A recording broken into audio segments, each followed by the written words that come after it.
Welcome to Screw the Commute, the entrepreneurial podcast dedicated to getting you out of the car and into the money with your host, lifelong entrepreneur and multimillionaire, Tom Antion. Hey everybody, it's Tom here with episode 597 of Screw the Commute podcast. Today we're going to talk about online customer service. Now, we're going to talk about, I think the buzzword is omni-channel strategy, and it's absolutely going to make you more money. No question about it. I hope you didn't miss episode 596. That was YouTube hacks. You got to listen to that. If you just watch YouTube, it's going to help you. And if you have a YouTube channel, it's really going to help you. So episode 596. And if you want to find a back episode, you go to screwthecommute.com/ and then the episode number. That was 596 for YouTube hacks. And today is 597. All right, let's get to the main event here. Online customer service. Well, what is that? Well, it's kind of like answering customer questions and inquiries and troubles using the tools that we have online. I mean, it could be email, it could be live chat. I'm going to tell you about that in a minute. Could be messaging apps, it could be social media, it could be chat bots, and I mean, whatever else they invent here shortly. Now, one of my main philosophies, and it's served me very well over many, many years, is to respond quickly. You see, the longer the person takes to hear from you, the bigger the problem gets in their mind. I remember years ago, I called Sears about a problem I was having with a toaster I had just bought. And the customer service rep told me someone would call me back. Well, nobody did. So I called back again, and I made a bigger deal about the problem with the toaster. They swore someone would call me back. Nobody did. So then I called and I said the toaster was on fire. Of course, I lied about it. And someone called me back finally. Well, don't let it get to that point. The customers are really mad at you at that point. They're probably going to look elsewhere even if you do take care of their problem, they had to fight with you so hard to do it, then they're not happy and they'll go looking for somebody else that'll take care of them quicker. Now, you want to give the customer as many ways as you can to get the problem resolved. And here's just some of the ways. Chat bots. We happen to use ManyChat. Knowledge bases that actually work. This is where people can look up an answer to questions, and you got to keep those up to date. I'll tell you about those in a minute. Autoresponders. These are one of the most powerful things. If you just make a lot of autoresponders, given every question that you get about certain products, and then people get them automatically once they buy the product. Voicemail messages. Now, this is one of my pet peeves. I cannot stand it, and I can't believe how stupid people are to say this on their voicemail. And if you saying this on your voicemail, well, with regard to this, you're stupid. Okay. But anyway, I hear this all the time. I'll get back to you at my earliest convenience. Your earliest convenience. Is that right? Well, isn't that sending a message to me like I'm not important, but you are, and you'll get back to me when you darn well feel like it? That's a stupid message. All right. Here's the message I have. Hey, sorry I couldn't get to the phone. I will get back to you as soon as humanly possible. That's what my voicemail message says. And what message is that sending to people?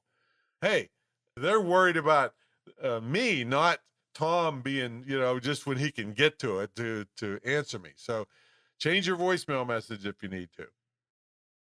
Now, with regard to phone and stuff, you can have an answering service, a live one, or you could get a service like Grasshopper, which is you can have multiple phone numbers coming into your cell phone, and you'll know if it's business or personal. You can use WhatsApp. These are messaging things, Instagram DMs, direct messages, Facebook Messenger, and all that. Now, you can use, like I just mentioned, phone, but you can also offer text as, let people text you if they want to. Now, the self-service ones. Now, this is like chat bots and live chat and things like that. Well, no, I'm going to take that back. Live chat is a little bit different. But anyway, that would be the knowledge base and ticket system I mentioned a minute ago. Keep it up to date.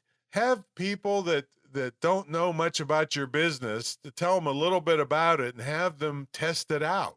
Find out what kind of crazy answers that are coming up in your knowledge base that are just ridiculous. And what are your main things that can't be found at all? I mean, it drives me crazy. I go to a website, I know that they sell a certain product, and I search for that product in their search box, and nothing comes up. Zero, nothing, nada. And, and then I call them up. Oh yeah, here's the link to that page. Well, shouldn't have had to call you and sit on hold.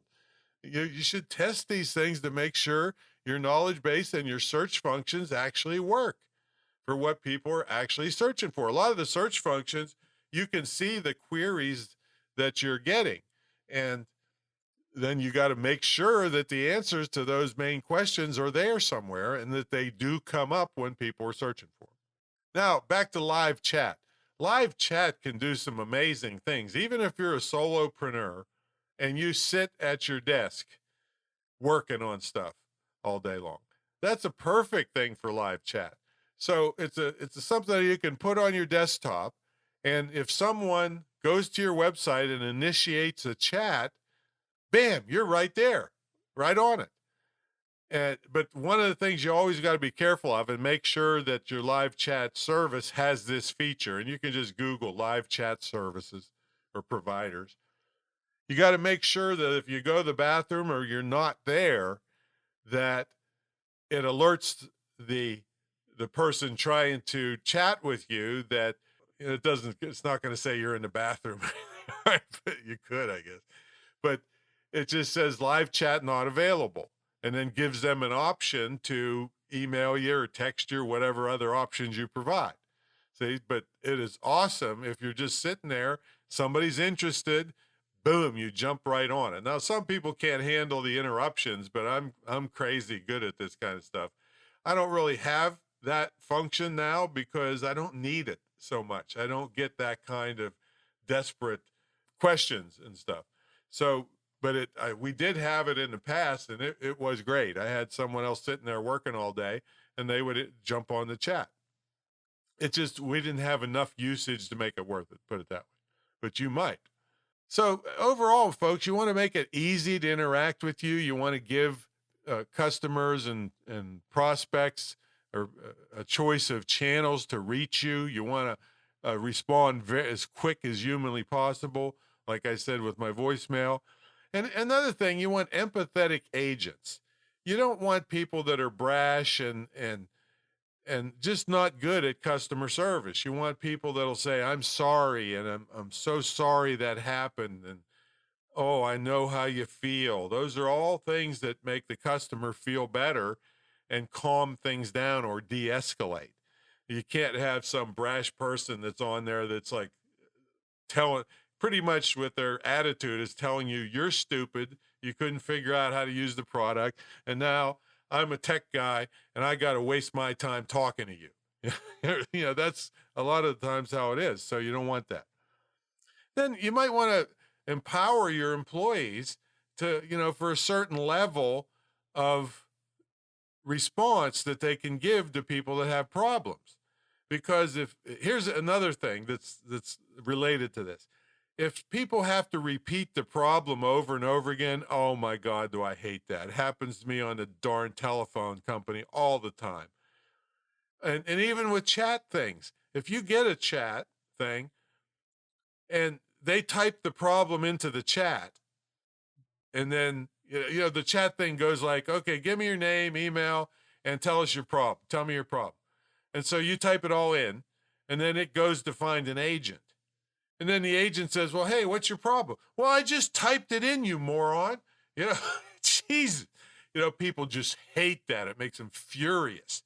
They just typed it in and you couldn't take the time to read it, or maybe they couldn't read it. Maybe it wasn't their fault. It's you put the wrong chat software on that didn't allow them to read that initial problem. And then people had to repeat it, and they hate you and think you're a moron. All right. So don't do that. Don't make them repeat it. But anyway, empowering your employees to give up to so much money as a refund, or send out a free product or a replacement product, and all of those things. Like for instance, Amazon, they trust me. They got my credit card. So if something goes wrong, they send the new one out immediately and give me, like, I don't know, some ungodly amount of time to return the bad product. So I'm not waiting, or I'm not waiting for them to receive the one I'm returning and then they send it. That's terrible service. And that does happen frequently in other companies. Now, here's one of the things that is totally, I've lived in for, clear back when I had my pizza shop and nightclub in the 80s. All right. And it wasn't so much with the nightclub, but more with the pizza shop. Because you make a lot of pizzas. We were the only show in town, so we were always making like lots of pizzas. But something would get screwed up occasionally. So I had a standard thing that everybody was taught, and if they got me on the phone, I said the same thing. And here it is. I'd say, what can I do to make it right? And then I would shut up, and I teach the other people working there, shut up after you say that. Just let them, just wait until they talk again. And in 45 years I've been in business, and this has happened occasionally over the years in my other businesses, but I mean, hardly ever anymore. But in the 45 years in business, not one person ever asked for more than what I was willing to give to make up for our mistake. Not one, ever. Because people are basically fair, so keep that in your back pocket, that phrase, what can I do to make it right? And and then shut up. Well, that's all goes together. What can I do to make it right? And then shut up. Let them talk. So if you pay attention to even a fraction of what I just said, you will make more sales, because word will start to spread that you give great service. You'll get more repeat business and all that stuff. And here's another interesting, I've seen several studies over the years on this, but the latest one that I saw, I forget where somewhere, said 75% of people would do business with you again if they got good service. And I saw another similar one that said 90% of the people responded that they would do business with you again. So there you go. And like I said, I live this, and if you get in my mentor program or buy products from me, you will find out that I've walked my talk, because I'm a crazy fanatic about this. I'm waiting right now. It's a Sunday evening when I'm recording this, and somebody was having trouble. They couldn't get logged into their shopping cart, and it's a weekend, and they didn't want to do an emergency call. So I'm just waiting for them to get back with their merchant ID and their name, their email address they signed up on, so I can help them. Sunday night, I'm sitting here waiting for them. See? So that's the kind of service that gets you a reputation that makes you more money. All right, well, that's my story, and I'm sticking to it. Check out my mentor program at greatinternetmarketingtraining.com, and don't forget to download our copy of our automation ebook at screwthecommute.com/automate free. And there we go. Another episode in the can. And guess what? Episode 600's coming up pretty soon. We're going to have a big 60% off sale, not 600% off. Okay, so where I have to owe you money. But it's coming right up in a few more episodes. Okie doke. I'll catch you in the next episode. See you later.